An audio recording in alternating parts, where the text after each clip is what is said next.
Olá, sejam todos bem-vindos ao nosso Code Breakers Podcast. Eu sou o Guilherme, professor de Tecnologias Educacionais na Escola Ivo de Aquino, na cidade de Gaspar, Santa Catarina. E hoje nós contamos com a estreia do nosso primeiro podcast nas escolas. E para dar início ao nosso podcast, nós contamos com a presença dos nossos ilustres alunos e integrantes do Clube de Robótica da escola, que logo, depois dessa minha fala, eles vão se apresentar e também vão contar um pouquinho sobre como está sendo essa experiência com o nosso projeto e com o clube na Escola Ivo de Aquino. Mas antes de passar a palavra para eles, eu quero falar sobre o projeto SoundGuard, que é um projeto cujo programa nós temos lá na escola, que vai fazer um monitoramento de ruídos através do microbit nas salas de aula. Por isso, depois dessa primeira passagem, quero que vocês se apresentem ao nosso público. Olá a todos, meu nome é Vitor Gabriel, sou aluno do nono ano 2 da Escola Ivo de Aquino. Eu sou um dos fundadores do nosso projeto, do nosso clube de robótica, chamado Code Breakers. Eu fiquei mais responsável na parte do nosso projeto em coordenar o pessoal, o que cada um ia fazer e tal. O professor Guilherme, que é o nosso professor que está aqui com a gente, ele me escalou para ser o líder do nosso projeto, do nosso clube. E eu fiquei na parte de organizar os testes nas salas e depois passar os relatórios para os professores. Olá a todos, eu me chamo Gabriel, aluno do nono ano 2, e a minha parte foi mais a criação de gráficos, fazendo com que até uma criança de 8 anos possa entender o que está tentando passar para ela, A gente usou gráficos de barra, cores também, incluindo as cores verdes, amarelas e vermelhas. Mas em si também eu mexi em tudo um pouquinho também. Olá a todos, eu sou o MacGyver e eu já fiquei mais responsável, juntamente com meu amigo Kaique, pela parte da programação, calibragem e o algoritmo do nosso microbit. A maioria dos códigos sobre também a regulação, regular a calibragem, fomos eu e o Kaique que fizemos. E o Kaique, ele fez um dashboard pra gente. O que é um dashboard? É uma plataforma que a gente abre no navegador que vai passar pra gente todos os relatórios, o horário, o pico máximo, o tempo de exposição do microbit, porque é melhor do que só pegar o relatório diretamente do microbit. Uhum. Então, só para ficar claro, o Vitor é o líder do grupo, ficou com a parte de coordenar toda a equipe, o Gabriel com a parte de planilhas e gráficos, e o MacGyver e o Kaique ficaram com a parte de programação, a leitura dos códigos, tudo isso com vocês, correto? Isso. Mas como eu acho que o Gabriel falou, que vocês fizeram de tudo meio que um pouco, Foi isso. Mas assim, gente, antes de nós entrarmos no projeto propriamente dito, eu quero começar com algo bem simples.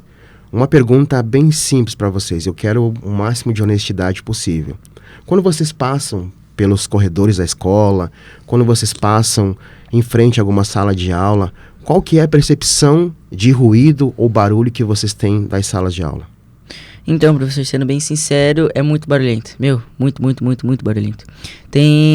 Até parece que eu vou falar brincando, mas tem dias que eu saio do intervalo com muita dor de cabeça por conta disso, do barulho excessivo, E até pra conversar, tô no recreio, conversar um colega do lado, eu tenho que quase gritar com ele por conta do barulho muito alto.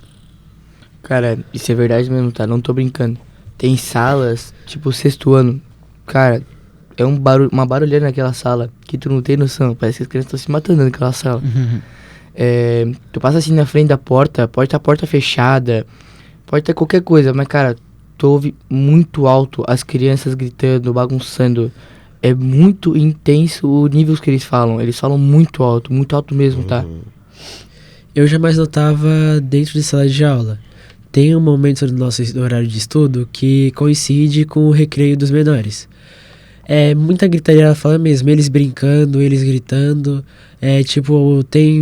Às vezes os professores têm que parar a aula, esperar o intervalo deles acabar pra gente poder continuar com o estudo dentro de sala de aula. Verdade. Sim, eu imagino, gente? Esse incômodo que vocês descreveram é algo que realmente não é só uma sensação. É algo que realmente existe nas nossas salas de aulas, infelizmente. Ou seja, o ruído excessivo, ele realmente pode causar alguns danos na nossa saúde. Nós já falamos isso em alguns outros momentos. Ou seja, perda de memória, falta de concentração, e até como acho que foi o Gabriel que falou na apresentação lá, que era a perda permanente da audição. Perda gradual. Então, assim, ó, nós temos aqui a NR15, que é a norma regulamentadora 15, Sim. que é do Ministério de Trabalho, que ela regula o quê? Os níveis, ou seja, os limites de exposição a ruídos por jornada de trabalho. Eu lembro que lá no começo do nosso projeto, a gente fez uma seguinte pergunta: será que nós sabemos o nível de ruído dentro de uma sala de aula? E como nós poderíamos calcular? Então, professor, a gente estava no clube, né? E você perguntou pra gente se a gente queria investigar o problema real da escola usando a tecnologia, né? Aí a gente topou logo de cara, né? Aí a gente começou a listar, né? O barulho apareceu logo de cara. Aí a gente teve uma ideia. E se a gente medisse isso de verdade? Não só reclamar com os professores, né, por conta do barulho, mas ter números e dados reais.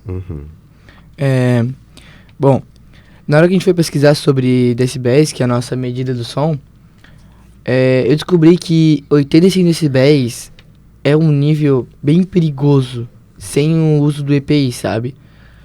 Como eu falei na apresentação, 85 decibéis pode ser prolongado por uma jornada de 8 horas. E quando a gente foi fazer as médias, quando a gente foi ver todas as salas, na hora que a gente foi puxar todos os relatórios, os picos máximos foram muito altos. Eu vi, tinha números ali que eu não acreditava que a gente ia chegar, tá? Que eles eram realmente altos. E foi a partir desse ponto, né, Gabriel e turma, que a gente fez o quê? A gente tinha o microbit, não sei se a câmera vai conseguir fazer aqui a leitura, mas nós tínhamos aqui o nosso microbit, é uma plaquinha, e nós fizemos através desse microbit a leitura, através dos nossos programas e códigos, com eles na nossa sala. Sim. MacGyver, explica para nós aqui e para quem está nos assistindo o que o microbit geralmente ele faz e como ele contribuiu para o nosso projeto. O microbit ele presta para várias coisas e ele tem muita coisa embutida nele. Ele é meio que um mini computador. Ele tem sensor de movimento, tem sensor térmico para medir a temperatura e temos o algoritmo, que o nosso algoritmo eu acabei de apertar B, que desliga, que é esse botão aqui. Temos o botão A também, que ele vai começar a registrar todos os sons acima de 85 decibéis. O B, agora que eu apertei B, ele parou de captar todos os sons acima de 85 decibéis. Eu aperto A e B, ele vai passar pra gente um relatório. Que no caso ele vai passar pra gente aqui eventos, que eventos é o tanto de vezes que o meu tom ou ruído passou de 85 decibéis, vai ter o pico, vai ter o tempo de exposição e é melhor usar ele diretamente no dashboard. Ele também tem um microfone embutido nele, que a gente usamos, que foi praticamente a base do nosso projeto, para medir os sons acima de 85 decibéis. Foi a partir desse sensor que a gente conseguiu fazer o monitoramento de som nas salas de aula, né? Isso. Vitor, diz para nós aqui, para quem está nos assistindo, o que exatamente acontece quando o microbit ele captura o limite acima de 85 decibéis. Então, professor, como vocês podem ver aqui, temos o microbit, né? O nosso microbit colocamos na sala de aula e ele ficou monitorando em tempo real, né? Os sons. Quando ultrapassou do limite, que é 85 decibéis, os LEDs do microbit, eles se acendem em vermelho. E ao mesmo tempo que ele já vai acendendo em vermelho, ele já vai passando um relatório pra gente. E vai sendo enviado nos computadores, né? Via Bluetooth. Onde a gente tem um painel chamado Dashboard, que mostra tudo. Os gráficos por sala, os horários de pico e também o histórico das medições das salas. Interessante, legal. Agora uma pergunta pro Gabriel. Vamos lá. Uma pergunta bem simples, tá? Eu acho que o Gabriel vai curtir até. Gabriel, para você falou ali no início sobre as planilhas e sobre os gráficos. Sim. Que até uma criança de 8 anos conseguiria entender. Para você, como que foi mostrar esses dados de um jeito que qualquer pessoa que visualizasse esses gráficos ou essa planilha conseguisse entender? Tava certo, essa parte foi a que eu mais gostei mesmo. Bom, como eu falei, é uma parte que eu curti muito, só que a gente tinha um problema. A gente tinha dados brutos, tinha tudo, só que não tinha uma legenda, não tinha alguma coisa para informar as pessoas. Isso fazia com que elas passassem e não olhassem, né? E daí, o que a gente pensou? Cara, vamos fazer com que uma coisa bem fácil, uma coisa simples, que literalmente uma criança de 8 anos consiga entender o que a gente tá tentando passar pra ela. Desde que começou a criar gráfico de barra, cores, as cores como eu falei, a verde, amarelo e vermelho, que nem um semáforo, pra indicar, verde tá mais ou menos, amarelo, atenção, vermelha, proibido, perdão. E foi assim, entendeu? Certo, pro Gabriel então foi uma parte divertida. Agora quero puxar aqui do lado mais chatinho, que talvez tem muita gente até que tá nos assistindo, vai dizer, puxa vida, programação, códigos é um negócio muito chato. MacGyver, pra você, que o Kaique que fizeram essa parte de códigos e programação, uma calibragem do microbit, como que foi essa experiência pra vocês? Foi bem chato, na verdade, a questão da programação. A gente usamos a linguagem de programação Script, que era assim, é meio mais avançado, mas não tão difícil, que foi bem difícil para fazer a calibragem. A gente tínhamos que tentar várias vezes refazendo o código para conseguir chegar em uma certa, como é que eu posso dizer, um certo ponto que esteja bom. Certo. Então, a gente tem, depois que vocês fizeram toda essa leitura, a gente foi para o monitoramento em salas de aula. Isso. Nós temos, até o Gabriel trouxe nos gráficos lá, nós temos 7 salas que foram monitoradas. Isso mesmo. 28 medições ao total. E nós temos, para quem talvez até ache que é um negócio assim que não funciona, ou que é um volume baixinho, nós temos limites registrados, picos máximos registrados de 125 decibéis. É isso, né? Isso, exato. Então, assim, ó, para quem está nos assistindo aqui, parece que 125 decibéis é um volume simples. Não é tão alto assim. Né? Mas se vocês forem comparar, vocês podem ver que é o barulho que faz o motor de um avião quando ele está decolando. 125 decibéis. MacGyver, para você, quando você viu esse volume ou essa altura registrado no microbit, o que você pensou? Eu pensei que ou eu tinha errado na programação ou era o microbit que estava com erro. Eu até chamei o Kaique, né, e o professor Guilherme, refizemos, trocamos de microbit várias vezes, só que sempre dava o mesmo tanto de decibéis. Então a gente começou a perceber que o erro não era o microbit e sim o ruído dentro de sala de aula. E o interessante, né, que nesse projeto a gente apresentou para alunos de 6º a 9º anos, e os professores também. Como que foi essa apresentação, Vitor? Assim, qual que foi a reação daqueles que nos assistiram no dia lá? Então, professor, a reação do pessoal foi total surpresa, né? Os próprios alunos não sabiam que o barulho que eles faziam nas salas de aulas podia chegar a esse nível, né? A esse tanto de decibéis. Os professores também ficaram muito impactados por conta que eles ficavam, todos os dias eles estão sendo expostos a esse nível de decibéis. E eu acho que o fato da gente ter números e ter gráficos faz as pessoas levarem mais a sério o que a gente está falando, né? O que a gente quer dizer. E em vez de só dizer, a sala tá muito barulhenta, sabe? Eu acho que isso é algo recorrente, né? De todos os professores em sala de aula, né? Agora, o próximo passo, qual que é? O próximo passo é a gente pegar o nosso projeto que está concluído, apresentar às famílias, apresentar à comunidade. Gabriel, o que você espera daqui para frente, depois de todo esse nosso projeto? Eu realmente espero que alunos entendam, e professores também, que barulhos acima de 85 decibéis podem ser muito prejudiciais para eles. Como eu falei na nossa apresentação, e o professor também falou agora, pode ter a perda gradual auditiva, a perda permanente da sua audição, e isso é uma coisa muito séria. E que realmente o problema não se resolva de cima para baixo, e sim de baixo para cima. Que os alunos expliquem para seus pais e que os pais passem adiante os alunos também, para que as pessoas saibam que 85 decibéis é um volume que pode ser bem prejudicial para pessoas.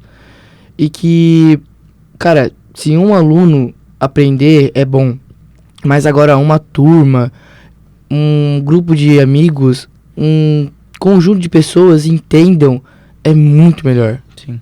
Eu também concordo.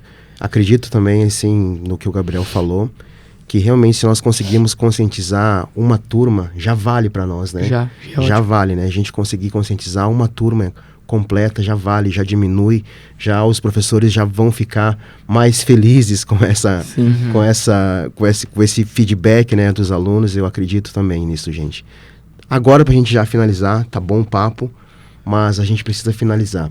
Eu quero fazer uma pergunta e eu quero que cada um de vocês também seja sincero e responda. Vamos lá, o que esse projeto, o projeto Soundguard, que a gente tem na nossa escola, ensinou para cada um de vocês? Para mim, ele ensinou que a gente não precisa esperar um adulto resolver os problemas, né? A gente mesmo pode investigar e até criar soluções e apresentar pro pessoal, né?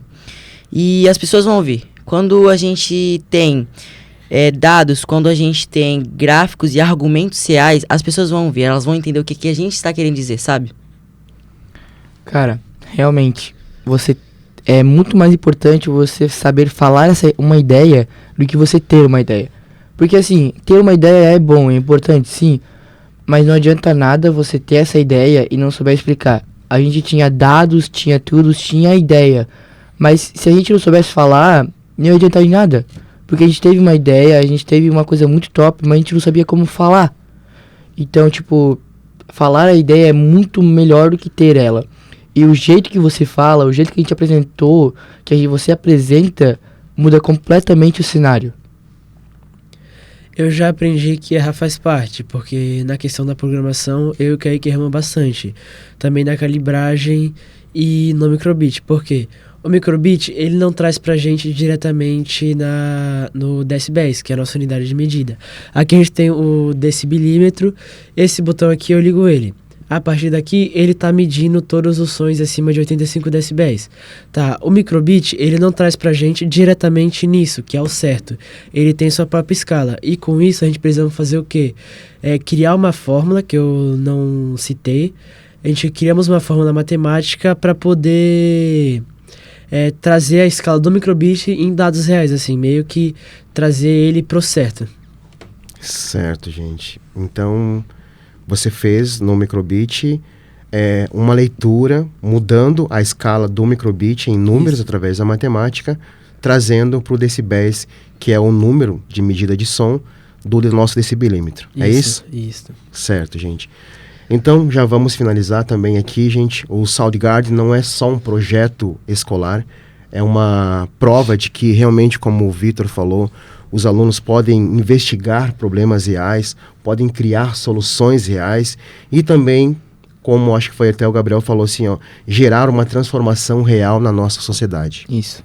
Eu agradeço muito a presença de vocês aqui comigo, agradeço a presença da nossa diretora Thaís, que está na parte externa do estúdio, o nosso colega Kaique, a toda a equipe aqui da FURB que nos deu esse suporte, a Alisandra também, do Núcleo de Tecnologias Educacionais. Agradeço vocês, gente. Então eu espero que quem nos assistiu hoje tenha aprendido um pouquinho sobre o que é o nosso projeto. Agradeço e até o nosso próximo episódio do nosso podcast.